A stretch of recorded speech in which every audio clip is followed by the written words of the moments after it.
नमस्कार दोस्तों, मैं हूं विवेक और आप सभी का स्वागत करता हूं विवेक मैथ्स यूट्यूब चैनल पे। और आज के इस क्लास में हम लोग क्लास 12 मैथ के एक इम्पोर्टेंट सेक्शन मैट्रिक्स को शुरू करने वाले हैं। मैट्रिक्स जिसको हम लोग हिंदी में अवयव कहते हैं। तो क्लास को शुरू करने से पहले अगर आप हमारे चैनल पर नए हैं तो कृपया चैनल को सब्सक्राइब करें और बेल आइकन को दबाना भूलें, ताकि मैं जब भी वीडियो छोड़ूं तो उसकी नोटिफिकेशन सबसे पहले आप तक पहुंचे। तो चलिए बिना देरी करते हुए क्लास को शुरू करते हैं।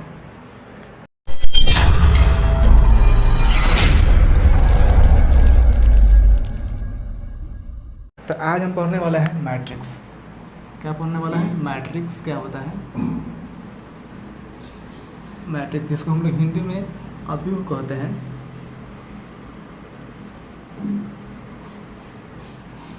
मैट्रिक्स यानी जिसको हम लोग हिंदी में क्या बोलते हैं? अवयव बोलते हैं। अवयव क्या है? आज हम सबसे पहले आज के क्लास में हम बेसिक जानेंगे कि अवयव का परिभाषा क्या है। अवयव से संबंधित कुछ इंपॉर्टेंट पॉइंट के बारे में डिस्कस करने वाले हैं। तो चलिए पहले इसको हम जानेंगे, इसका डेफिनेशन क्या है, परिभाषा क्या है अवयव का। तो अवयव क्या है? यानी कोई भी संख्या या कोई फलन हो गया है, माने किसी भी संख्या या फलन को एक आयताकार रूप में सजा देना है, क्या कहलाता है? अवयव कहलाता है। माने किसी भी संख्या हो सकता है और वह संख्या काल्पनिक हो सकता है, वास्तविक हो सकता है। कोई फलन जैसे sin x tan x सब क्या असर ये सब फलन होता है। तो किसी भी संख्या को या फलन को एक आयताकार रूप में सजा देना है, क्या कहलाता है? अवयव कहलाता है। तो चलिए लिखते हैं परिभाषा कि अवयव क्या है, इसका डेफिनेशन क्या है, परिभाषा क्या है इसका डेफिनेशन। इसका परिभाषा क्या होता है? लिखेंगे संख्याओं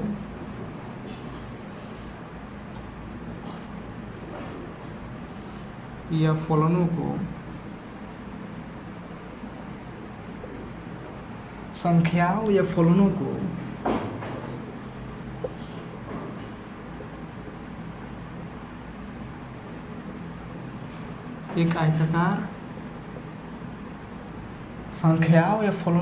एक आयताकार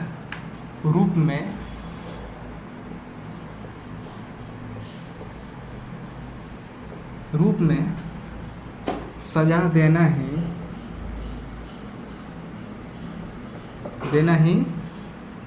अवयव कहलाता है।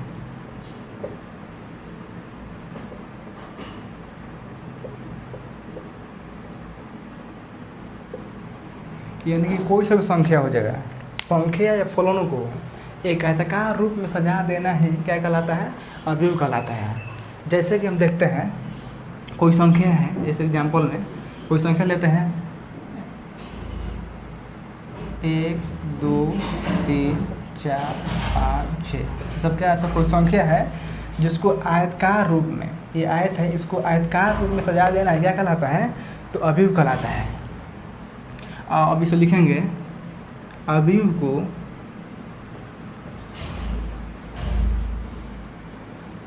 अंग्रेजी वर्णमाला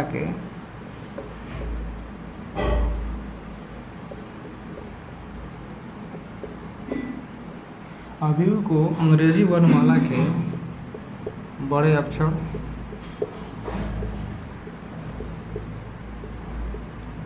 A B C से क्या करते हैं? सूचित करते हैं। यानी कि अवयव को अंग्रेजी वर्णमाला के बड़े अक्षर से क्या करते हैं? डिनोट करते हैं, यानी कि सूचित करते हैं उसको।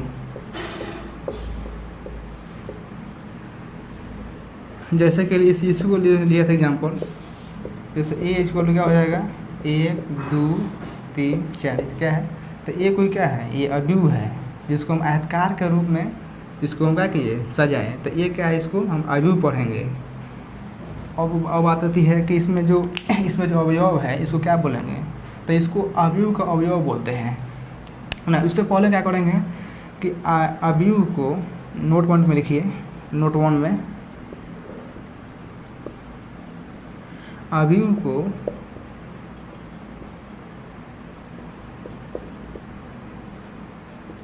आयताकार रूप में लिखने के लिए, अवयव को आयताकार रूप में लिखने के लिए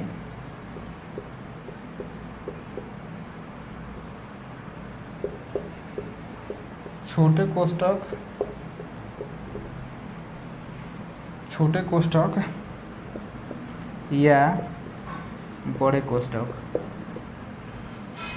कोष्ठक मतलब होता है ब्रैकेट, बिग ब्रैकेट, बड़े कोष्ठक यानी कि इसका बिग ब्रैकेट का प्रयोग करते हैं अवयव को लिखने के लिए। जैसे कि यहाँ पे हम लिखे हैं, तो ये कौन सा है, बड़ा ब्रैकेट है ना, इसको हम ऐसे भी लिख सकते हैं 1 2 3 4, बड़ा ब्रैकेट का प्रयोग करते हैं। इसे देखते हैं एग्जाम्पल। ये तो हो गया परिभाषा।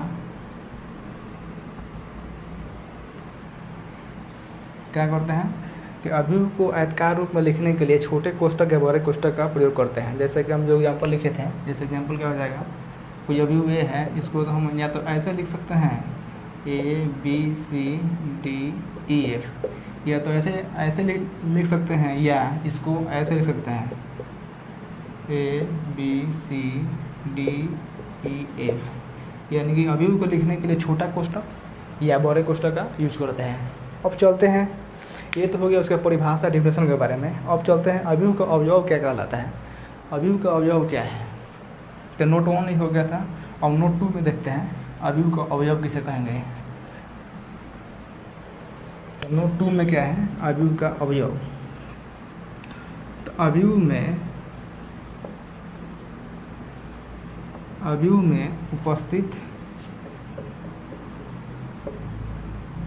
संख्याओं या फलनों को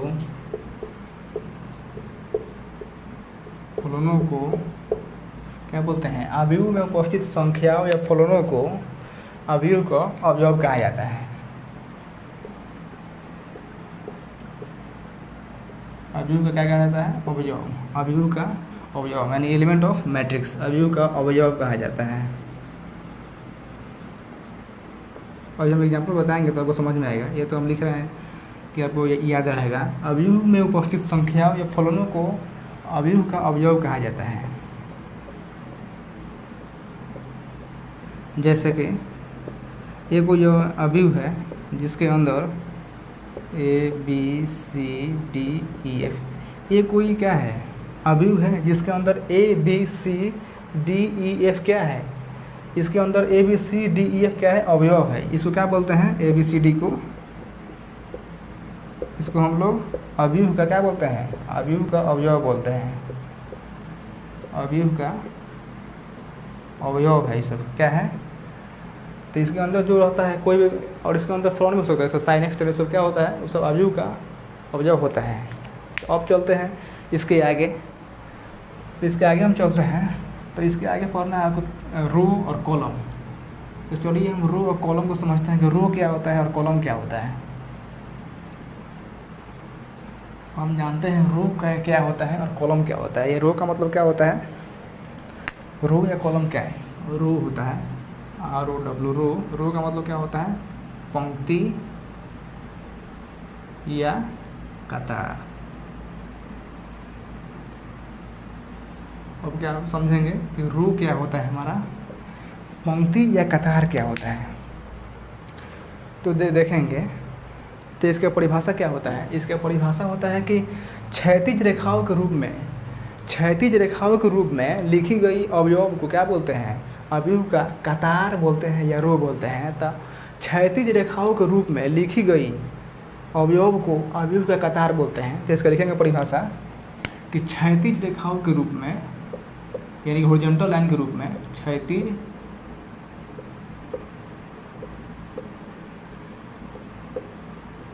रेखाओं के रूप में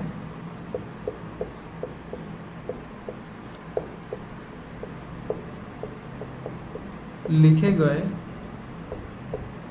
अवयव को, अवयव का मतलब होता है एलिमेंट, यानी कि जो हॉरिजॉन्टल लाइन में लिखी गई अवयव को क्या बोलते हैं, अवयव का रो बोलते हैं। क्षैतिज रेखाओं के रूप में लिखे गए अवयव को क्या बोलते हैं, अवयव को अवयव का कतार बोलते हैं,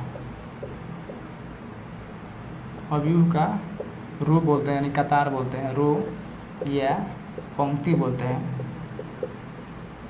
पंक्ति कहा जाता है।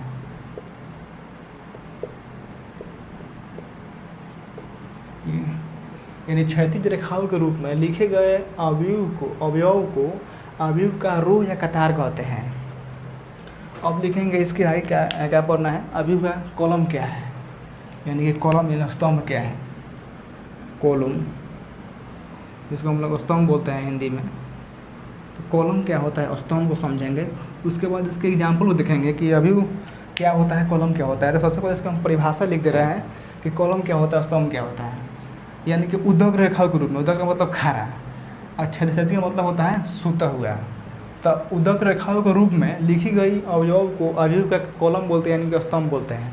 तो इसको लिखेंगे परिभाषा, उद्धक रेखाओं के रूप में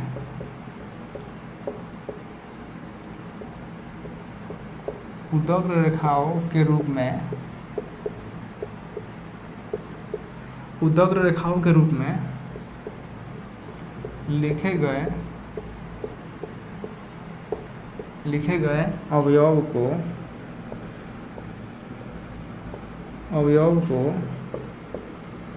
अवयव का क्या बोलते हैं, अवयव का कॉलम यानी कि स्तंभ बोलते हैं,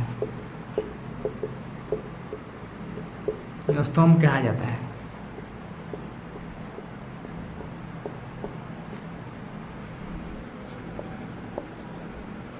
और यहाँ पे एक बात छूट गई यहाँ पर कि इसे R1 R2 R3 जैसे सूचित करते हैं।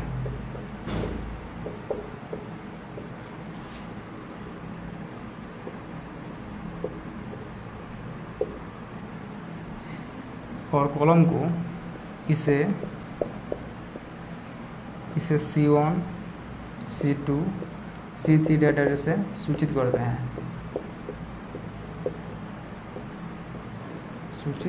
हैं, यानी कि रो को R1 R2 से सूचित करते हैं और कॉलम को C1 C2 से सूचित करते हैं। अब देखते हैं किसको, अब एग्जाम्पल के साथ समझते हैं कि किसको कॉलम बोलेंगे और किसको रो बोलेंगे।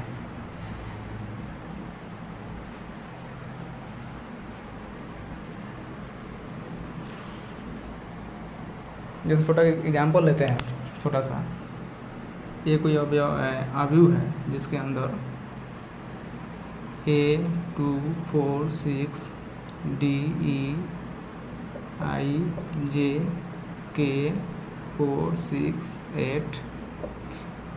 तो इसमें हम जो अवयव है इसमें किसको हम पंक्ति बोलेंगे और किसको कॉलम बोलेंगे। तो देखिए हम क्या लिखा है कि रो में क्या लिखा है कि क्षैतिज रेखाओं के रूप में लिखी गई अवयव को अवयव का क्या बोलते हैं, रो बोलते हैं। तो क्षैतिज कौन जो सूता हुआ है, कौन का सूता हुआ है, तो 1 2 3 इसको क्या बोलेंगे, रो बोलेंगे। ये R1 होगा, ये R2 हो जाएगा और ये क्या हो जाएगा, R3 हो जाएगा।